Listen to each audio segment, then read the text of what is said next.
Judicial commission बनाने की इस्तदा की है सुप्रीम कोर्ट से। इमरान खान पर कातिलाना हमले के हवाले से पीटीआई ने पहले ये अरशद शरीफ शहीद का मामला, फिर आजम सवाती की वीडियो वाला मामला, फिर इमरान खान पर कातिलाना हमला। क्या लगता है आपको सूरत हाल क्या होगी? ये वो ऐसा मामला है कि जिसमें अभी तक आइन और कानून की बालादस्ती कायम नहीं हो सकी और ना ही कानूनी तकाजे जो है वो पूरे हो सके। वज़ीर आज़म शहबाज शरीफ है, उन्होंने 2 इश्यूज पे ऑलरेडी सुप्रीम कोर्ट को खत लिख दिया कि इस पे कमीशन बना दे, एक अरशद शरीफ वाले मामले में और दूसरा इमरान खान के मामले में। और वो बड़ी डिटेल में शहबाज शरीफ के खत हैं जो ऑलरेडी आज कानून के मुताबिक FIR तो दर्ज नहीं किया, FIR तो मुद्दई दर्ज कराना चाहते थे कि जिनके साथ ये हुआ। सरकार अब यहाँ से ठीक है, सरकार इधर खामोश क्यों बैठी रही? एक बार फिर बात करते हैं, जुडिशल कमीशन बनाने की इस्तदा की है सुप्रीम कोर्ट से। इमरान खान पर कातिलाना हमले के हवाले से पीटीआई ने, इसी पर हम बात करेंगे। एडवोकेट अजहर सिद्दीक साहब हमें प्रोग्राम में ज्वाइन कर चुके हैं।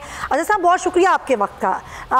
ये जो मामला है कि जी सुप्रीम कोर्ट जुडिशल कमीशन बनाए और जुडिशल कमीशन जो है वो इस मामले की इंक्वायरी करे, अब आप किस तरह देख रहे हैं इस मामले को? जाहिर हमने देखा पहले ये अरशद शरीफ शहीद का मामला, फिर आजम सवाती की वीडियो वाला मामला, फिर इमरान खान पर कातिलाना हमला।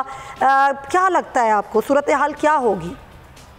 बहुत शुक्रिया समिया, आपको चीजें जो तो दिन समझनी है वो बहुत जरूरी है कि ये वो ऐसा मामला है कि जिसमें अभी तक आइन और कानून की बालादस्ती कायम नहीं हो सकी और ना ही कानूनी तकाजे जो है वो पूरे हो सके। इन तमाम केसेस की बात करता हूँ। पहले तो आपको पता होना चाहिए और कि वज़ीर आज़म शहबाज शरीफ है, उन्होंने 2 इश्यूज पे ऑलरेडी सुप्रीम कोर्ट को खत लिख दिया कि इस पे कमीशन बना दे, एक अरशद शरीफ वाले मामले में और एक एक अरशद शरीफ वाले मामले में और दूसरा इमरान खान के मामले में। और वो बड़ी डिटेल में शहबाज शरीफ के खत हैं जो ऑलरेडी आज। अब आते हैं बाकी इमरान खान साहब के मामले में कंटेम्प्ट की जो प्रोसीडिंग चल रही थी, तो वहां जब ये सवाल पैदा हुआ कि FIR दर्ज करने के हवाले से सुप्रीम कोर्ट ने ऑर्डर दिए और कहा FIR दर्ज करें कानून के मुताबिक। अब कानून के मुताबिक FIR तो दर्ज नहीं किया, FIR तो मुद्दई दर्ज कराना चाहते थे कि जिनके साथ ये हुआ। सरकार अब यहाँ से ठीक है, सरकार इधर खामोश क्यों बैठी रही? सरकार तो पहले दिन पर्चा दे देना चाहिए था। जब पर्चे की दरखास्त थी उस पर कार्रवाई होनी चाहिए थी, वो कार्रवाई नहीं शुरू की।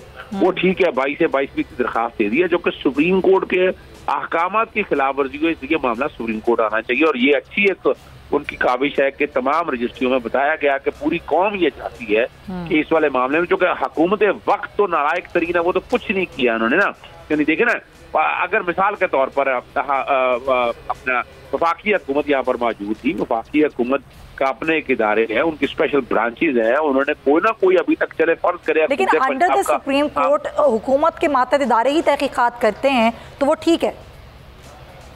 देखिए एक बात और जो समझनी है ना, अरशद शरीफ वाले मामले अगर आप देखें, अरशद शरीफ मामले में क्या हुआ, अरशद शरीफ के काम में FIR दर्ज नहीं हुई। आपने देखा ना, यानी वो लोग कहते हैं कि जरूरत भाई कीनिया में चाहे वाकया हुआ, आपने सऊदीया के अंदर जो मामला हुए थे पाकिस्तान के अंदर पर्चे दर्ज किया कि नहीं? बिल्कुल किया, फौरन किया, के खिलाफ पर्चे दर्ज किए। इमरान फारूक का केस आपके सामने मौजूद है, आपने जुडिशल कमीशन बनाया, वो क्या कर दिया? वो यही तो वो बात है ना जो बड़ी इंपॉर्टेंट है। अगर आपको ये वीडियो पसंद आई है तो सब्सक्राइब करें और बेल आइकन पर क्लिक करें। कप्तान का हकीकी आजादी मार्च, बोल न्यूज की खुसूसी कवरेज।